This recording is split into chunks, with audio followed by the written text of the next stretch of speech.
Turner's cause of death revealed. Tina Turner died from natural causes peacefully in her home in Küsnacht near Zurich, Switzerland, according to a new report. Turner died Wednesday at the age of 83, following a bout with cancer, a stroke and kidney troubles. Her representatives confirmed to the Daily Mail that she died of natural causes. The Post has reached out to Turner's rep for comment. On March 9th, in honor of International World Kidney Day, the What's Love Got to Do with It singer revealed that she put herself in great danger just months before her death. My kidneys are victims of my not realizing that my high blood pressure should have been treated with conventional medicine, she wrote in the caption. I have put myself in great danger by refusing to face the reality that I need daily, lifelong therapy with medication. For far too long, I believed that my body was an untouchable and indestructible bastion. The Queen of Rock and Roll suffered other significant health issues later in her life as well. She had reportedly suffered a stroke in 2013, 3 years before being diagnosed with intestinal cancer in 2016. She underwent a kidney transplant in April 2017. A clip of the singer explaining why she renounced U.S. citizenship and moved to Switzerland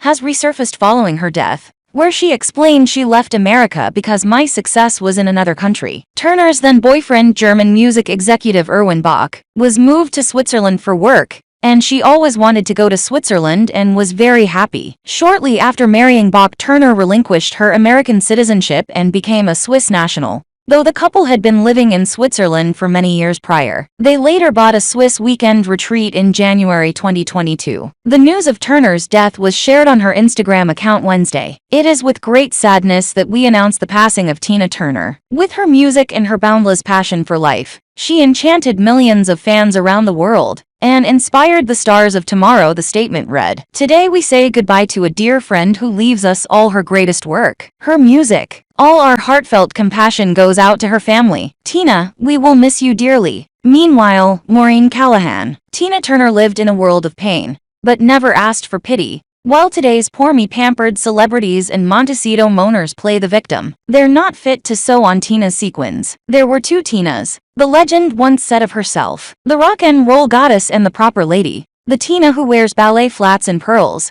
who believes in elegance. But she was also so much more than that. Tina Turner, who has died of natural causes at 83, was an object lesson in how to be a woman, an iconoclast, and never, ever anyone's victim. I'm a girl from a cotton field, she once said, that pulled myself above what was not taught to me. Born Anna Mae Bullock, in abject poverty and abandoned by her parents when she was just 3 years old, Tina, for all her ferocious talent and drive, became most known as a survivor of domestic violence. She spoke of it and wrote of it in the 1980s, a time when such things were still not discussed. America was pre-Oprah, pre-internet, pre-confessional culture. Victimhood was not yet valorized, so the notion that a rich, well-known, powerful, beautiful woman could have been repeatedly beaten, tortured, and raped by her own husband, a famous one at that, was something America hadn't known. You have to believe me now when I tell you something. This was Tina opening up to a reporter from People magazine in 1981, a worldwide exclusive that got her a mere cover line, not the actual cover,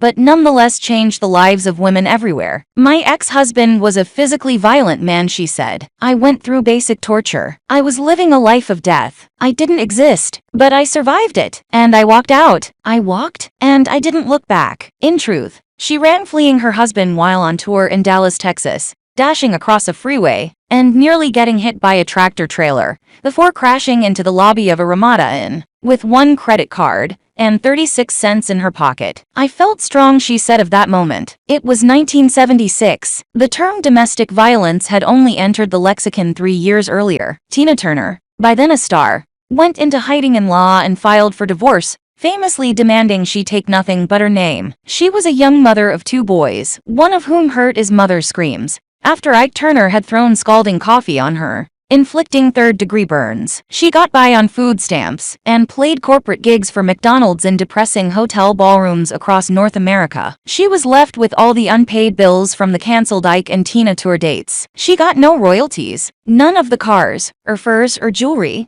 or the house that she had well and truly earned. But she didn't care. I wanted better, she said. Less than 10 years later, Turner knocked out her defining album, Private Dancer, in less than 3 weeks. Every track was a banger, the album itself a cri de coeur. Better Be Good to Me, Show Some Respect, and of course, What's Love Got to Do with It? It was 1984. The best year for American pop music ever, especially for women. Madonna with Like a Virgin, Cyndi Lauper charting at #1 with Time After Time. But Tina stood out and above. She was the adult in the room. She had been through some st and came out the other side. Stronger and tougher. Defiant. No one compared to the reborn Tina, majestic in her armor. Spiky blonde wigs she crafted herself. Black leather miniskirts. Bold red lipstick and legs for days, performing athletically in high heels. Always, she was 44, and considered among the men who wrote the reviews and edited the magazines, and produced the talk shows old. But women didn't see her that way. She was blazing a revolutionary path, showing us that it was never too late to find your power,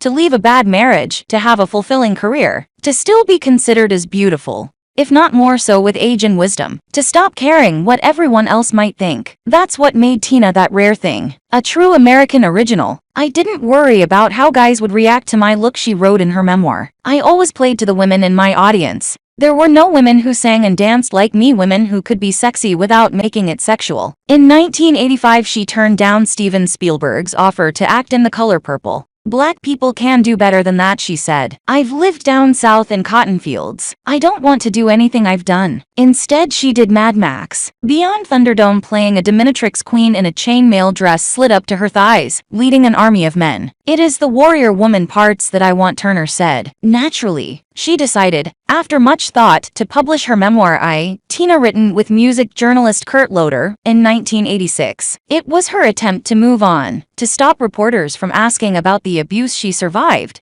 but the book had the opposite effect. It became a worldwide bestseller and transformed Tina yet again. This time into a feminist icon. Domestic violence was now no longer a secret in America. It was no longer the shame of women, but of the men who beat them. And here was a woman of substance who refused to be a victim. I am a happy person now, she said. I don't dwell on unhappiness. What a lesson for today's culture and for those women. A certain dissatisfied former royal comes to mind who solicit our pity, who whinge and moan that not many people have asked if I'm okay, and who run to Oprah and Gayle King over the slightest emotional paper cut. Women such as these would never have been fit to sew on Tina's sequins. Ultimately, Tina got her happy ending, the love of a good man, a mansion in Switzerland, the adoration and thanks of millions. But that didn't mean she didn't suffer. Yet we never heard her complain, not once. Not after she lost her son to suicide. Not after she was diagnosed with PTSD, then cancer, then kidney failure. She taught generations of women to never give up, to never give in, to fight for the life they want and deserve. As she said of recording her lone #1 hit, "What's love got to do with it?" They weren't used to a strong voice standing on top of the music. That was and is Tina Turner, for millions of women still. That strong voice, standing on top.